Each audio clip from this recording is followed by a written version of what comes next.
Hello everyone. We are already done with the post-beginning balance, transaction journalizing, posting. Now, we will now do the unadjusted trail balance in our worksheets. Punta tayo sa ating unadjusted trial balance, sa ating worksheets. So, let's have this one. Oops. Okay.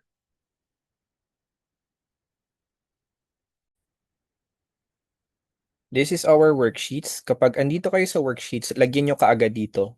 Itong tatlong to. Profit. Hindi, profit. Anong profit? Total. Then profit or loss. And then total. Okay. Dapat nandito to sa pinaka-side. Yan. Okay. Now, we'll begin our, okay, this one.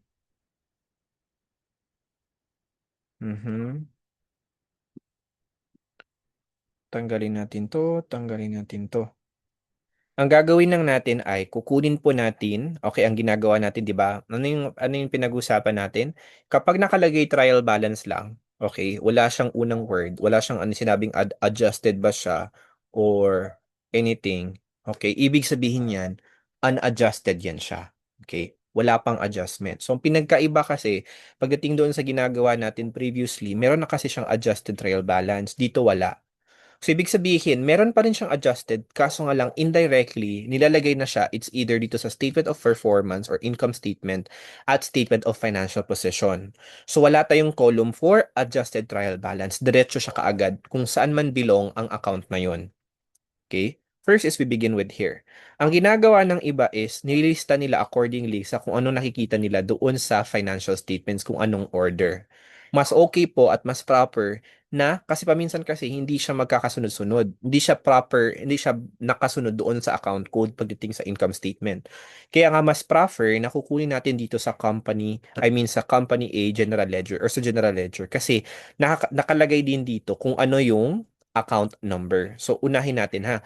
So, kukunin lang natin lahat ng may mga balance. Kung walang balance or kung zero ang balance or kung blanco, hindi natin ilalagay. This is cash, meron tong cash. Okay? Ito lang yan ang arrangement niya. After ng cash, after dito, dito ang sunod, tapos sunod na naman dito sa baba, and then sunod naman ganyan, ganyan, ganyan lang siya. Okay?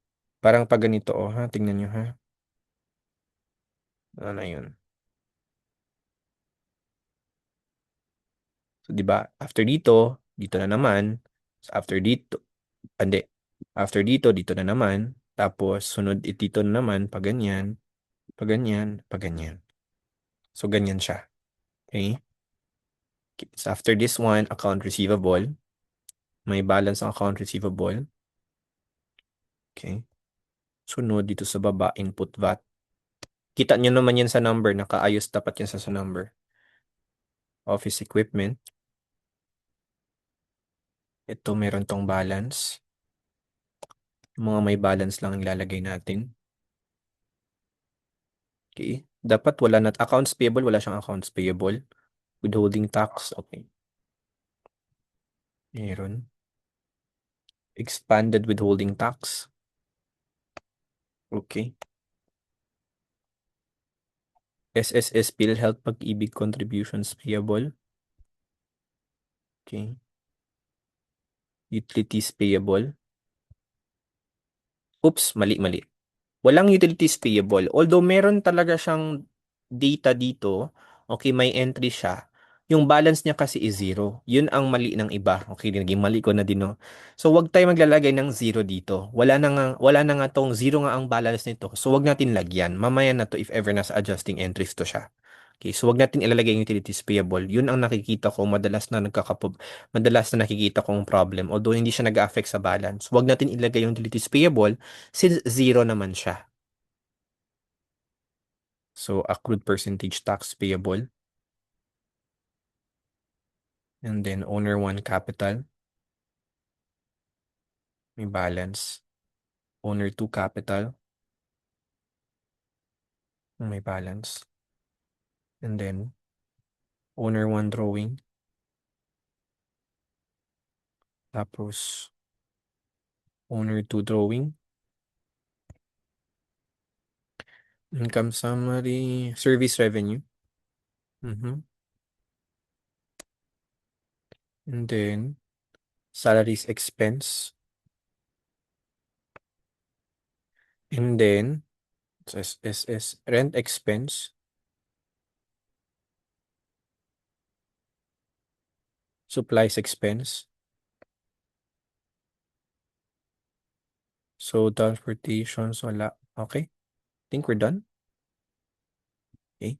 So, we're done. Lalagay na natin dito total.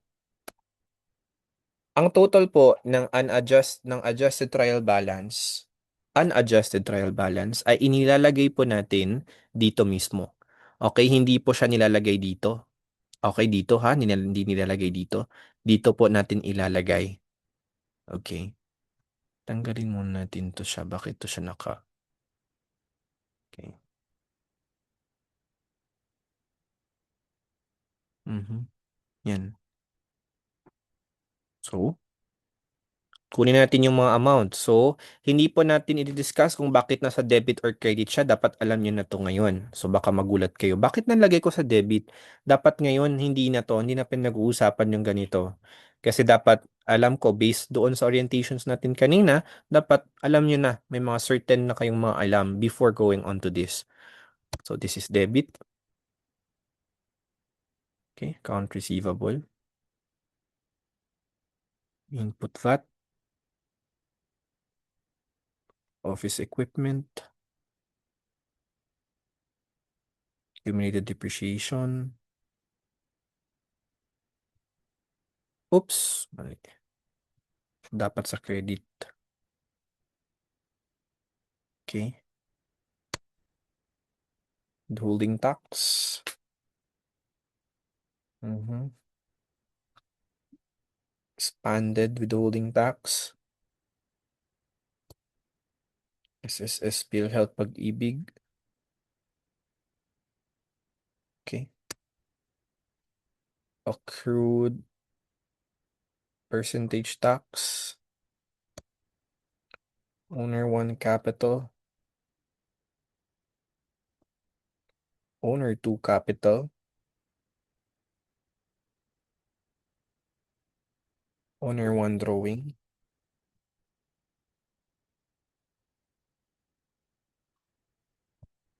Owner 2 drawing.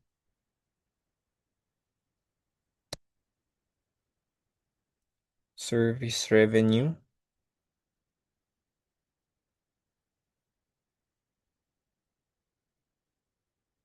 Salaries expense.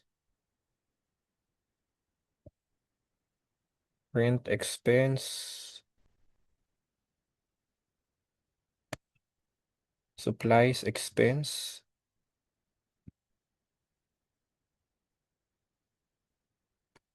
Okay? Tapos, tutotal na natin siya. Tapos, kapag hindi siya balance, okay, dapat, huwag kayo mag-proceed if pwede lang talaga. Huwag talaga mag-proceed. Okay? Itong worksheets kasi, checking kasi to siya. So, tama. Okay? Since pareho yung balance. Okay? Debit is equals to credit. So, balance siya. Okay, huwag kayo mag-proceed talaga kung hindi. Tapos kung hindi naman siya balance, pwede niyong gamitin yung mga ginawa nating mga okay, unang-una dapat i-compute ninyo. In case if gumagamit kayo ng Excel ngayon, baka may problem doon sa formula. Or pangalawa, meron ding problem sa mga difference. So if divisible ba siya by 9 or divisible by 2. Kaso nga lang, itong ganitong checking of error, may disadvantage siya kasi kapag makikita lang natin ang error kapag isa lang yung error. Kapag yung iba, kapag dalawa or more, so hindi natin mahanap. Pero anyway, that's a good thing to start with if ever na may problem. You have to really troubleshoot this one. Okay? Tingnan muna natin kung tama ito base sa ating answer key. Okay, tama. Tama tayo mga bata. Okay? Yung mga beginning balance dito, nilagay natin yung amount na nasa first column, lalagay natin ng peso sign ha. Tapos double line pa rin dito and then peso sign. So tama po. Okay? Hindi po tayo pag unadjusted, hindi po tayo maglalagay dito ng anything. Okay, starting lang to sa adjustments, doon pa tayo maglalagay. And I think we're done with our, what you call this, our unadjusted trial balance.